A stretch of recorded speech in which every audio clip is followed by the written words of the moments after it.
It began before dawn, a sky that should have been empty lit up with trails of fire. The first explosions came from the edge of the radar zone, near a NATO base in Eastern Europe. Within minutes, alarms echoed across command centers, and the word "unidentified" appeared on screens more often than any other. They came low, coordinated, precise, said a senior military source. And they knew exactly what to hit. The footage released later, silhouettes of drones slicing through cloud cover, was brief, but enough to change the tone of every diplomatic conversation that followed. By sunrise, the incident was already described in headlines as the most dangerous escalation between NATO and Russia in years. The alliance confirmed that several facilities had been damaged, though no casualties were reported. Russia denied involvement. "We have no connection to these attacks," a spokesperson said, reading from a statement that seemed prepared long before the question was asked. Still, in Western capitals, few believed the denial. "It's the precision that matters," said an analyst in Brussels. Only a state actor could manage that coordination. Behind closed doors, officials no longer asked if Moscow was responsible, only how directly. In Moscow, the narrative was immediate and defensive. State media called the attack a Western provocation, claiming NATO had staged the incident to justify a future operation. Yet within hours, Russian social networks filled with speculation about internal divisions, miscommunication, and rogue elements acting without authorization. "It's not that people believe the official story," said a media observer. "It's that they believe none of them." Inside the Kremlin, the conversation reportedly turned to damage control, not from the explosions abroad, but from the information war at home. "They need coherence," said a European diplomat. "Even if it's artificial." In the Baltic region, the response was swift but measured. NATO aircraft took to the air, not to strike back, but to watch. Surveillance intensified, satellite feeds were cross-referenced, and intelligence sharing reached its highest level since 2022. "The chain of trust has to hold," explained a military official in Vilnius. "Because once it breaks, reaction replaces strategy."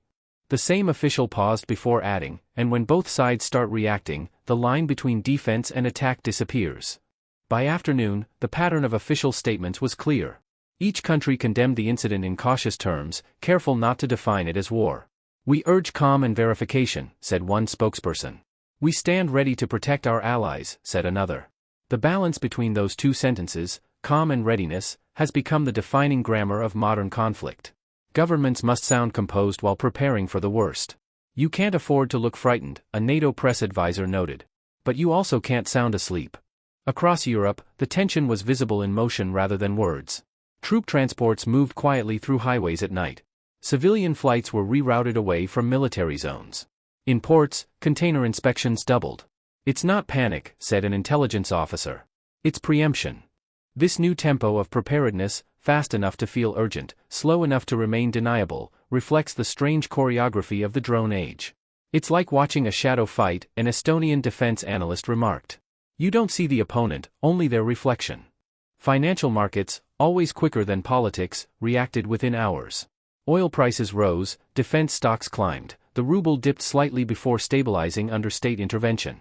"Markets don't wait for confirmation," said a London trader. "They respond to atmosphere." The atmosphere, for now, is one of contained fear, an understanding that escalation has already begun, even if no one admits it publicly. The world remembers the last time such ambiguity hovered over Europe. It starts with phrases like technical malfunction or training incident, a historian observed, and ends with history calling it something else. In Washington, officials maintained a deliberate tone. "We are consulting our allies," the statement read. In Moscow, a near-identical phrase appeared, "We are analyzing the situation." Both sides, it seems, have learned the same language of delay, the kind that buys time but not certainty. "It's the diplomacy of hesitation," said a political scientist. You never answer the question directly because any answer becomes a decision. Behind all the caution, a quieter acknowledgement has begun to surface. "This was not an isolated event," said a Western intelligence source. "It was a test. A test of systems, of communication, of endurance. The kind of test that measures not who strikes first, but who hesitates longer. In drone warfare," explained a defense researcher, "time is the real battlefield. Machines act instantly, humans decide eventually. Between the two lies the danger that defines our age, the space where hesitation becomes vulnerability." The first day ended with more silence than statements. The smoke cleared, the footage stopped, and the world was left in the pause between reaction and consequence. Experts call it a strategic interval, the moment when leaders must choose between pretending nothing happened and admitting that everything has changed. The decision, for now, is to wait. But waiting itself is no longer neutral, it's a signal. Every hour without response becomes part of the response, a Brussels diplomat said. And everyone knows it. For those following how this quiet collision between automation and authority unfolds, how nations learn to wage wars they no longer officially start, subscribing will help you stay close to the shifts that rarely make headlines but shape everything that comes after. Within hours of the attack, diplomacy began to move at the same speed as rumor. Officially, every capital in Europe was seeking verification. Unofficially, everyone already had their version of the truth. In Brussels, the North Atlantic Council gathered behind closed doors. Phones were confiscated, briefings redacted, language rehearsed. It's not just about what we say, one senior diplomat explained. It's about what we don't. The communiques that followed used familiar words: restraint, solidarity, deterrence, arranged like pieces of a puzzle designed never to fit completely. The silence between them said more than the text. They know escalation has already begun, said a defense attaché. They're just arguing about the spelling. In Moscow, officials mirrored the choreography. A press conference was announced, delayed, then replaced by a written statement claiming foreign interference in Russian airspace. No evidence was shown, and none was requested. The language was deliberate, vague enough to provoke, controlled enough to deny. It's theater, said a Russian political observer. But theater for an audience that has already stopped believing. Inside government offices, tensions were sharper. Some military advisors urged retaliation, a show of strength to reassert credibility. Others warned that any strike could trigger a full NATO response. They're balancing fear with pride, an insider said. And both are unstable. As the diplomatic language hardened, so did the economic indicators. The drone attack, though localized, disrupted a global web. Oil futures climbed above thresholds last seen during the first sanctions wave. Airlines began to reroute flights to avoid Baltic air corridors, adding cost and delay to every shipment. You can trace tension in fuel prices now, an energy analyst said. Every new headline adds a cent. European energy companies, still recovering from previous supply shocks, called for state intervention. Markets respond faster than politics, a financial correspondent remarked. And panic is contagious. Governments, meanwhile, entered the stage of controlled reassurance. Publicly, leaders insisted that the situation remains under control. Privately, their teams were preparing for disruptions that might last months. They don't plan for explosions, said a Brussels economist. They plan for uncertainty. The word temporary disappeared from official briefings. In its place came phrases like sustained vigilance and strategic adjustment. These are not words of crisis management, they are words of normalization. Once something is labeled strategic, a policy expert said, it means it's here to stay. Inside NATO, the alliance's communication networks pulsed with urgency. Intelligence flowed from Warsaw, Riga, and Vilnius, streams of data showing drone trajectories, signal interference, and radar anomalies. Yet even with all that information, the key question remained unanswered: who launched the first strike? It's not about origin anymore, said a senior analyst. It's about perception. If enough governments believe the attack came from Russia, then geopolitically, it did. Perception, the analyst added, is the only form of proof that still works. In Washington, cautious coordination replaced outrage. Meetings stretched into the night, focused not on retaliation but containment. No one wants to make the first irreversible move, a U.S. official told reporters off record. Yet as hours passed, containment itself began to look like concession. The longer NATO waited, the louder domestic critics grew. They see restraint as weakness, noted a political commentator. But escalation isn't strength, it's momentum. The paradox of modern conflict is that hesitation provokes as effectively as aggression. Doing nothing, one strategist said, is also a message. In Moscow, that message was received, and amplified. State television aired footage of military convoys moving through western regions, accompanied by headlines declaring readiness exercises. It's posturing, said an intelligence officer. But the point isn't the movement, it's the visibility. Each truck, each tank, each broadcast reinforces the illusion of inevitability. They want NATO to feel the pressure of potential, he explained. Because potential is cheaper than action. Within Russian ministries, however, the strain is showing. Budget reallocations have drained local economies, and defense spending now outpaces industrial recovery. They can't afford the war they're pretending to win, said a European economist. But they can't afford to stop pretending either. Meanwhile, smaller European states find themselves caught between solidarity and survival. Nations like Latvia and Estonia push for stronger deterrence, fearing that hesitation invites danger. Southern members, more dependent on energy stability, urge restraint. It's unity in theory, said an EU diplomat. In practice, it's a map of contradictions. The internal tension reflects the fragility of the alliance's success. It functions not by agreement, but by momentum.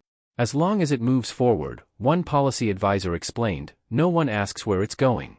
Across the continent, the drone incident reshapes daily life in subtle ways. Security drills increase near airports. Civilian drones are banned in several countries. Insurance companies revise policies for border regions. It's bureaucratic escalation, said a journalist. You can feel the war in paperwork. Even culture begins to reflect the mood. Films about peace vanish from streaming platforms, replaced by stories of resilience and survival. It's subconscious conditioning, noted a sociologist. You prepare the public by exhausting them. Back-channel negotiations have begun again, through diplomats who never officially exist. In neutral cities like Vienna and Geneva, conversations unfold over coffee, not conference tables. They're not discussing ceasefires, a source said quietly. They're discussing thresholds. Each side wants to know how far it can go without crossing the invisible line where denial no longer works. It's deterrence by ambiguity, said a security expert. The fewer the rules, the longer the game lasts. But every game eventually becomes habit. The risk, warned a historian, is that the players forget the difference between simulation and conflict. And in a world where drones strike without warning and governments respond without admitting, the boundary between the two is already fading. By the end of the second week, the battle had left the radar screens and entered the realm of words. Analysts called it an information war, but it no longer resembled the clumsy propaganda of the past. This was cleaner, quieter, and infinitely faster. Every statement is an operation, said a communications expert in Brussels. And every silence is strategy. Moscow and NATO alike began to speak in controlled fragments, each line calibrated for multiple audiences, allies, opponents, and their own citizens. What used to be called news has become a form of maneuver, slower than drones, but far more dangerous. In Russia, state television works around the clock. Anchors read from scripts that sound both familiar and exhausted. The West has overplayed its hand, one host declares. Russia remains calm, ready, and prepared. The same phrases repeat across every channel, their power lying not in persuasion, but in rhythm. They're not convincing people, said a media analyst in Moscow. They're hypnotizing them. Yet online, a different story unfolds. Videos of distant explosions, intercepted chatter, and blurred satellite footage spread faster than sensors can delete them. Control is reactive now, explained a cybersecurity researcher. The narrative arrives before the order to suppress it. Inside the Kremlin, frustration builds. Intelligence leaks, political factions disagree, and even loyal advisors begin to interpret restraint as weakness. They expected clarity, said a European diplomat with access to back-channel reports. Instead, they got algorithms and confusion. Some within the administration advocate for a direct, limited strike to restore credibility. Others warn that such a move would invite disaster. It's paralysis disguised as strategy, the diplomat said. They're waiting for NATO to make the next mistake. The irony is that NATO is waiting for the same. Within the alliance, the strain is visible in tone rather than action. Leaders stand shoulder to shoulder for press photos, but the unity is procedural. Everyone agrees on the headline, an insider admitted. No one agrees on the paragraph. Eastern members call for a stronger deterrent posture, Western states urge patience. They know Russia studies hesitation, said a Baltic intelligence officer. But they also know escalation could break the alliance politically before it does militarily. Every choice, therefore, is a delay disguised as diplomacy. The information space mirrors that tension. Disinformation networks flood social media with synchronized chaos, fake casualty reports, fabricated NATO statements, and AI-generated footage of troop movements. It's not lies versus truth anymore, said a cybersecurity analyst. It's overload versus exhaustion. Audiences no longer know what to reject or accept. The system's goal is not belief, it's fatigue. When people stop caring which story is real, the analyst explained, the war is already won. Meanwhile, the economy begins to fracture under the surface. Fuel costs rise across Eastern Europe. Transport routes shorten, then reroute entirely. In Russia, supply chains buckle under pressure from sanctions and logistical bottlenecks. Supermarkets remain stocked, but more items appear with new names, same products, different labels, smaller portions. It's psychological stability, said a Moscow economist. You make it look like continuity. But consumers are not fooled. The mood on the streets is subdued, not panicked, a calm that feels more like resignation. People don't expect good news anymore, said a journalist. They expect the next adjustment. In Europe, too, fatigue takes hold. The rhythm of crises has become familiar: 1 week of headlines, 2 weeks of tension, then normalization. Citizens grow accustomed to warnings, drills, and the low hum of geopolitical anxiety. Fear has become background noise, said a sociologist in Warsaw. Governments quietly capitalize on that fatigue. Security budgets rise, surveillance expands, and restrictions framed as temporary become permanent. You don't need to control people, the sociologist continued. You just need them tired enough to stop asking questions. Diplomats describe the current moment as strategic fog. Intelligence flows faster than interpretation, decisions are made on fragments. You can have perfect data, said a NATO advisor, and still make the wrong choice. Both sides now operate inside this fog, cautious, reactive, self-reinforcing. Russia blames NATO's aggression, NATO blames Russia's provocation. It's a mirror, the advisor said. And both sides see the other's reflection as threat. Behind this tension lies a deeper shift. The conflict has revealed that modern warfare is no longer about territory, but about tempo: who controls time, not land. The side that defines the rhythm controls the perception of power, explained a strategist in Berlin. That's why the drones mattered. They acted faster than the narrative could. What's happening now is a race to rewrite that rhythm. Speeches, leaks, and silence each serves as a metronome for public attention. And in this rhythm, hesitation becomes the new form of defense. But even hesitation has limits. Intelligence briefings suggest both sides are preparing for scenarios they publicly deny: cyber retaliation, energy sabotage, covert operations disguised as technical incidents. None of these actions are designed to win. They're designed to maintain uncertainty, to keep the opponent thinking, never deciding. It's sustained ambiguity, said a political theorist. It's the only stable form of instability. The public, meanwhile, lives inside the echo of that ambiguity. The conflict has no clear beginning, no visible end, only constant presence. It's like humidity, said a resident of Riga. You stop noticing, but it never leaves. The quiet normalization of tension becomes its own form of control. Life continues, markets open, children go to school, and yet everyone feels that something irreversible has already happened.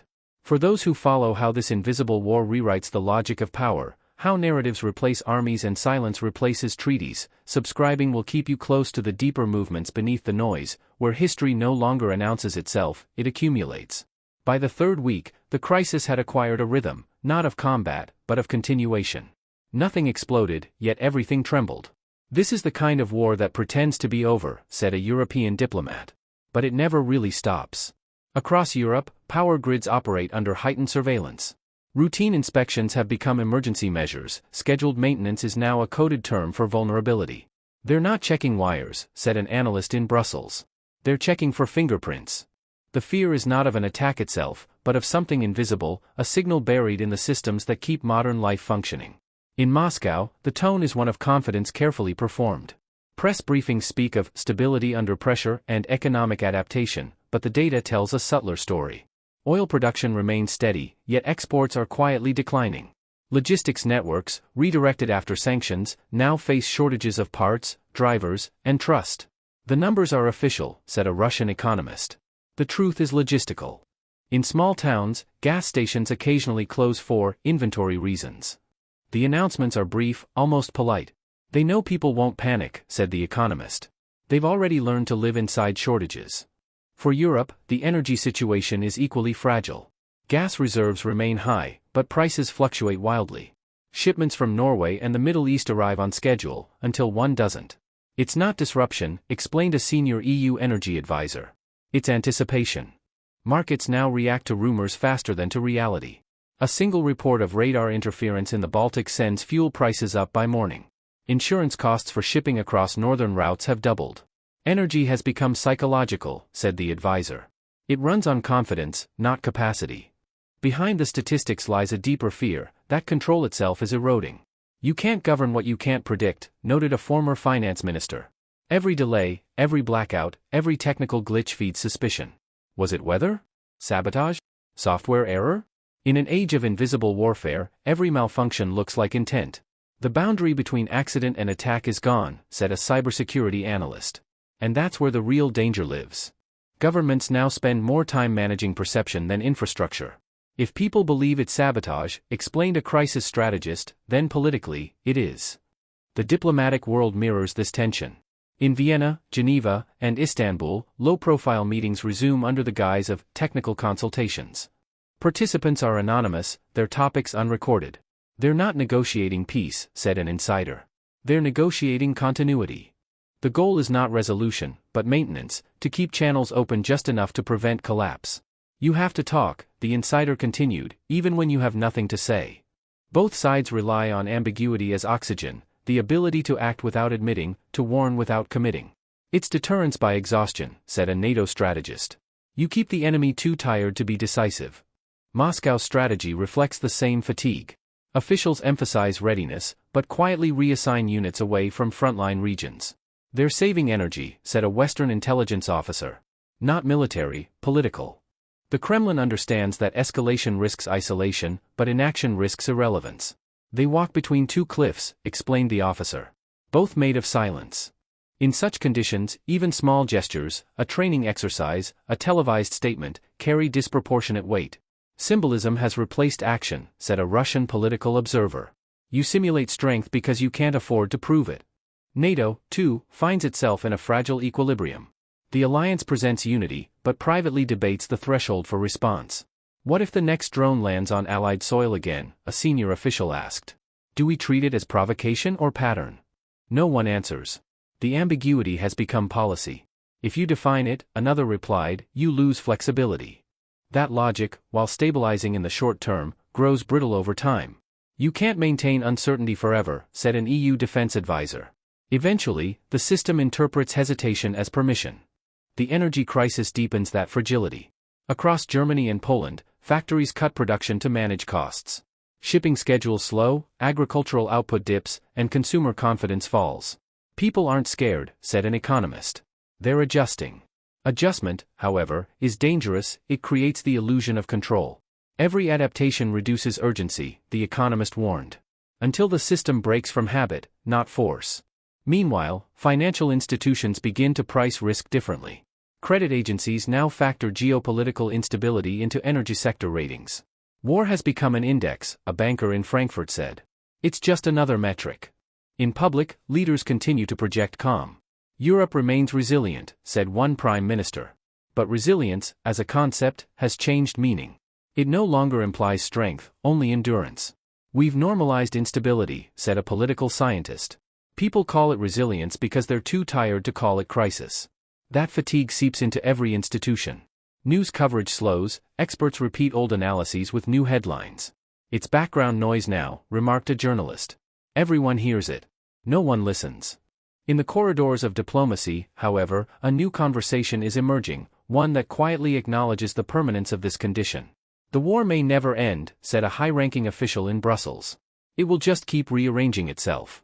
Military exercises replace battles, sanctions replace offensives, disinformation replaces declarations. This is conflict without conclusion, the official said. A self-sustaining system of reaction. And as that system grows more efficient, it begins to resemble the very technology that started it, fast, unaccountable, and self-correcting only after the damage is done. They built drones to remove human error, explained a defense researcher. Now the politics works the same way. The machines no longer need to fly to make noise, the world has learned to echo them. Months have passed, and the sound of drones has faded into something quieter, a permanent hum beneath daily life. The world no longer calls it crisis. It's just how things are now. We've adapted, said a European diplomat. But not in the way we hoped. What began as a single coordinated strike has transformed into an architecture of tension, invisible, consistent, and self-sustaining. The borders haven't changed, but the meaning of safety has. It used to be measured in distance, explained a NATO strategist. Now it's measured in seconds. Across Europe, security alerts have become routine. Airports shut down for technical reviews. Power outages are labeled localized incidents. Everything sounds procedural, even when it isn't. They've turned emergency language into daily vocabulary, said a policy researcher. People don't panic anymore because they don't remember how. Governments, once reactive, now operate in cycles of quiet containment. They call it vigilance, the researcher added. But it's fatigue. Every announcement of stability sounds like a whisper through clenched teeth. In Moscow, the illusion of control endures. The news repeats the same message: Russia stands firm, its enemies divided, its future secure. Yet even loyal officials admit privately that the narrative has lost its pulse. They say the words, said a Kremlin insider, but no one feels them. Economic data is reshaped to fit the story. Employment numbers remain stable because definitions keep changing. Factories reopen under new names, owned by the same ministries. It's not deception, said a Russian economist. It's inertia. The system keeps moving because stopping would mean acknowledging the truth. The machinery of the state has become a loop, functional, but disconnected from purpose. For NATO, the challenge is quieter but equally profound. The alliance has preserved deterrence but lost direction. We're managing tension, not preventing it, said a senior official. Military exercises continue, intelligence reports multiply, new sanctions are prepared even before the old ones take effect. The rhythm replaces the result, the official admitted. In public, leaders speak of unity and strength. In private, they ask when strength became routine. Every new measure feels like maintenance, said another diplomat. We're holding the line, but we've forgotten what's behind it. The global economy has adjusted to the stalemate. Energy prices rise and fall in predictable patterns. Investors call it managed volatility. Defense industries thrive, logistics firms adapt, and governments quietly depend on the same instability they condemn. Conflict has become infrastructure, explained an economist in Frankfurt. It's not about war or peace anymore, it's about continuity. The more permanent the crisis, the safer it feels to operate inside it. Markets, unlike people, prefer tension over change. At least tension is measurable, he said. Meanwhile, the public has learned to translate silence. Every delay in government statements, every missing headline, every calm press conference now carries weight. People read pauses like reports, noted a sociologist. It's the new literacy. Citizens live between alarms and reassurances, neither believing nor resisting. The concept of normality has dissolved, replaced by a quieter understanding that certainty is no longer possible, and stability is only the absence of surprise. We live in a permanent maybe, said a resident of Warsaw. And everyone's pretending that's peace. Historians already call this era the age of maintenance. No conquests, no declarations, only management. The wars of the past redrew maps, the wars of the present redraw systems. Each new technology designed to prevent disaster creates subtler ways for disaster to persist. Drones were never just weapons, said a defense theorist. They were metaphors, tools that separate action from accountability. Now politics functions the same way. Policies are deployed like strikes, distant, precise, and deniable. It's efficiency without empathy, the theorist concluded. And it works until it doesn't. The irony is that this new world feels safer than the old one, predictable, structured, restrained. But that safety depends on constant movement. It's a treadmill, said a NATO strategist. If you stop running, everything falls. That's why every government, East and West alike, keeps moving, announcing, reacting, recalibrating. They've replaced resolution with rhythm, he added. And rhythm doesn't end. In this cycle, victory no longer exists. Only endurance does. Some observers warn that this model, stability through pressure, is unsustainable. Systems that never relax eventually break, said a former diplomat. The only question is whether they break loudly or quietly. But for now, the world seems content with its controlled disorder. No one wants an ending, because endings require decisions. We've traded peace for predictability, he said. And it feels comfortable. Perhaps that's what defines the era of the drone, not the technology, but the imitation. Humans have learned to behave like the machines they built, detached, precise, and endlessly responsive. Politics, economy, and diplomacy all mirror their logic: constant surveillance, minimal accountability, maximum persistence. We are no longer avoiding war, a European scholar reflected. We are maintaining it. For those who want to understand how this quiet machinery of control shapes our age, how peace became procedural and fear became routine, subscribing will keep you close to the stories that define it, where conflict no longer ends, it simply updates.